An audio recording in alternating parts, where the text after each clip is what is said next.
Guys, India 1 Malaysia 1 അങ്ങനെ international ഫ്രണ്ട്ലിയിൽ നമ്മളൊരു സമനിലയോടുകൂടി ഈ വർഷത്തെ മത്സരങ്ങളൊക്കെ തന്നെ അവസാനിക്കുന്നു. 2024 അവസാനിക്കുന്ന സമയത്ത് നമുക്കൊരു വിജയം പോലും സ്വന്തമാക്കാനായിട്ട് സാധിച്ചിട്ടില്ല എന്നുള്ളതാണ്. പക്ഷേ സ്റ്റിൽ ഞാൻ അത്ര ഡിസപ്പോയിൻറ്റഡ് ഒന്നുമല്ല ഈ ഒരു മത്സരം, ഒരു പ്രകടനമൊക്കെ വെച്ച് നോക്കുന്നൊരു സമയത്ത്. സോ കുറച്ച് എന്താ പറയുക, കുറേ ഫാക്ടേഴ്സ് നല്ല കാര്യങ്ങളൊക്കെ ആയിട്ട് തന്നെ വന്നിട്ടുണ്ട് എന്നുള്ളതാണ് എനിക്ക് പേഴ്സണലി ഈ ഒരു മത്സരം തരുന്നൊരു കാര്യം എന്ന് പറയുന്നത്.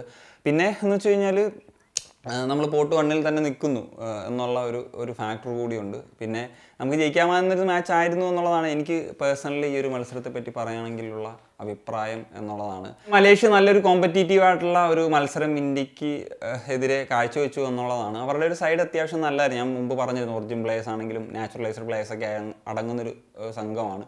അതുപോലെ അവരുടെ പുതിയ കോച്ചായതുകൊണ്ട് തന്നെ പുതിയ ചില പരീക്ഷണങ്ങളൊക്കെ നടത്തി. അതിൻ്റെ ഭാഗമായിട്ട് ഈ പറഞ്ഞ പോലെ ടീമിലും ചെറിയ ചേഞ്ചസ് ഒക്കെ വന്നിരുന്നു. പക്ഷേ മലേഷ്യയും അത്യാവശ്യം നന്നായിട്ട് കളിച്ചിട്ടുണ്ടായിരുന്നു. പക്ഷേ അവരത്ര ക്ലിനിക്കൽ അല്ലായിരുന്നു. സോ അതാണ് ഞാൻ പറഞ്ഞത്, ആ സാഹചര്യമായിരുന്നു നമ്മൾ മുതലാക്കേണ്ടിയിരുന്നത് എന്നുള്ളതാണ്. കാരണം നമ്മൾ ഗോൾ വഴങ്ങിയിട്ടുള്ള ഒരു മൊമെൻറ്റ് നമുക്കറിയാം, ഒരു ഗുർപ്രീതിൻ്റെ ഭാഗത്ത് നിന്ന് സംഭവിച്ചിട്ടുള്ള ഒരു എററാണ്. പിന്നെ അത് ബോൾ ബൗൺസ് ചെയ്ത് ജഡ്ജ് ചെയ്യാൻ പറ്റാതെ ഗ്രൗണ്ടിൻ്റെ എന്തെങ്കിലും ഇഷ്യൂസ് ആണോ, കാരണം ഹൈദരാബാദിലെ പിച്ച് ഓൾറെഡി സം ഇഷ്യൂസ് ഉണ്ട്. സോ അങ്ങനെയാണ് 1-0 നിലയിൽ മലേഷ്യ മുന്നിലെത്തുന്നത്. എന്നാൽ ഇന്ത്യ നേടിയിട്ടുള്ളൊരു ഗോള് എഗെയിൻ ബ്രാൻഡനെ ഒരു ജെമ്മെന്ന് തന്നെ പറഞ്ഞു. കാരണം എത്ര മത്സരങ്ങളിലാണ് ഈ മനുഷ്യൻ ഇന്ത്യക്ക് വേണ്ടി ഒരു അസിസ്റ്റ് കോൺട്രിബ്യൂട്ട് ചെയ്യുന്നത് എന്നുള്ളതാണ്. എഗെയിൻ അദ്ദേഹം ഒരു കോർണർ സിറ്റുവേഷനിൽ കൊടുക്കുന്നു, ഒന്നാം തരമായിട്ടുള്ളൊരു കോർണർ. അത് രാഹുൽ ബേക്കെ കോർണറിലൊക്കെ ഒരു മികവ് കാട്ടുന്ന പ്ലെയറാണ്. സോ പലപ്പോഴും അദ്ദേഹത്തിന് ചില പരിമിതികളുണ്ടെങ്കിൽ ഇങ്ങനത്തെ സിറ്റുവേഷൻസിൽ അദ്ദേഹം സ്റ്റെപ്പ് അപ്പ് ചെയ്യാറുണ്ട്. അപ്പോൾ അതിനൊരു ഗുണമുണ്ടായി. പിന്നെ അതിൽ ജിങ്കൻ്റെ ഒരു കഴിവുണ്ട്, കാരണം ജിങ്കൻ അവിടെ ഒരു സ്പേസ് ഉണ്ടാക്കി കൊടുത്തു എന്നുള്ളതും ആ ഒരു ഗോൾ വരാനായിട്ടൊരു ഫാക്ടറായിരുന്നു. പിന്നെ സെക്കൻഡ് ഹാഫിലേക്ക് വരുന്ന സമയത്താണെങ്കിലും പറഞ്ഞാൽ അത്യാവശ്യം ഡീസൻ്റായിട്ട് കളിച്ചു, ചില ചാൻസുകളൊക്കെ ഉണ്ടായിരുന്നു.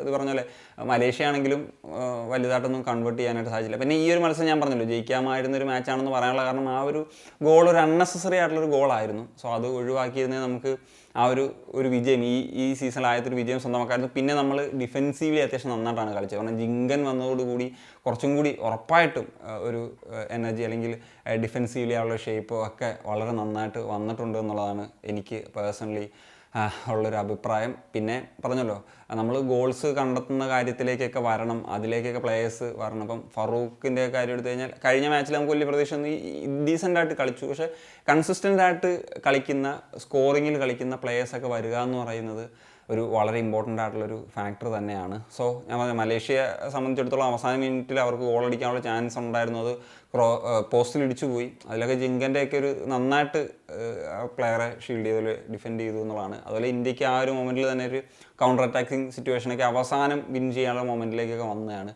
പക്ഷേ അത് നമുക്ക് അതൊരു എഡ്മണ്ടാണ് ഉണ്ടായത്. അതൊരു എക്സ്പീരിയൻസിൻ്റെ ഒരു പ്രശ്നമാണ്. അത് അവിടെ റൺ നടത്തുമ്പോൾ കൃത്യമായിട്ട് അത് വർക്കൗട്ട് ചെയ്തിരുന്നെങ്കിൽ ചിലപ്പോൾ അതൊരു ഗോളിലേക്ക് ഒക്കെ പോയേനെ എന്നുള്ളതാണ്.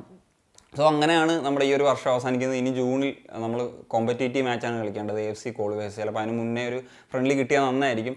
ഞാൻ കുറേയൊക്കെ ഹാപ്പിയാണെന്ന് പറയെങ്കിലും മണോള അത്ര ഹാപ്പി അല്ലായിരുന്നു ഈ ഒരു മത്സരം കഴിഞ്ഞതിന് ശേഷം. പുള്ളി കുറേ പ്രശ്നങ്ങൾ നമ്മുടെ ഇൻറ്റൻസിറ്റി അല്ലെങ്കിൽ നമ്മുടെ ട്രാൻസിഷൻ ഇങ്ങനെയുള്ള കാര്യങ്ങളിലൊക്കെ പുള്ളിക്ക് ചില പ്രശ്നങ്ങളുണ്ടായിരുന്നു. പുള്ളി ഞാൻ മാച്ച് കണ്ട് എനിക്ക് ഓക്കെ എന്നുള്ള നിലയിലാണ് കണ്ടത്. ഞാനത് പറയാനുള്ള കാരണം, ഞാൻ എപ്പോഴും ഓരോ ടീമിൻ്റെയും ഇത് കാണുന്നത് നമ്മൾ പ്രത്യേകിച്ച് നമ്മുടെ പാസ്റ്റിലുള്ള പെർഫോമൻസസ് എങ്ങനെയായിരുന്നു എന്നുള്ളതിൻ്റെ ഒരു കമ്പാരിസണൊക്കെ നോക്കും. അതിൽ നിന്ന് വരുമ്പോൾ എങ്ങനെ ഒരു ഇമ്പ്രൂവ്മെൻറ്റ് വന്നു എന്നുള്ളത് നോക്കും. പിന്നെ ഇന്ത്യയുടെ മാച്ച് കാണുമ്പോൾ ആ ഒരു നിലവാരത്തിൽ തന്നെയാണ് അതിൽ സമീപിക്കുക എന്നുള്ളതാണ്. പിന്നെ മനോല ഇങ്ങനെ ഒരു കാര്യം പറയുന്നത്, അതായത് പുള്ളി സാറ്റിസ്ഫൈഡ് അല്ല എന്ന് പറയുന്നത് ഒരു പോസിറ്റീവായുള്ള കാര്യമാണ്. കാരണം അദ്ദേഹത്തിന് ഈ കാര്യത്തിൽ കൂടുതൽ വർക്ക് ചെയ്യാനും, കാരണം മാച്ചൊക്കെ ഉണ്ടായിരുന്ന സമയത്ത് അറിയാലോ പുള്ളി എത്ര നമ്മൾ ഫ്രസ്ട്രേറ്റിംഗ് ആയിട്ട് കളിക്കുന്ന കളിയാണെങ്കിലും പുള്ളി ഒന്ന് അടിപൊളിയായിട്ട് കളിച്ചെന്നൊക്കെ പറയും. പക്ഷേ അതേ സ്ഥാനത്ത് ഇവിടെ ഒരു ഡിഫറെൻറ്റ് പെർസ്പെക്റ്റീവൊക്കെ മനോല പറഞ്ഞത് ഒരു ഗുഡ് തിങ്. സോ എന്താണ് നിങ്ങളുടെ ഒപ്പീനിയൻ? ഉറപ്പാണ് കമ്പോസ് ചെയ്യാൻ പറ്റുമോ? സൈനിക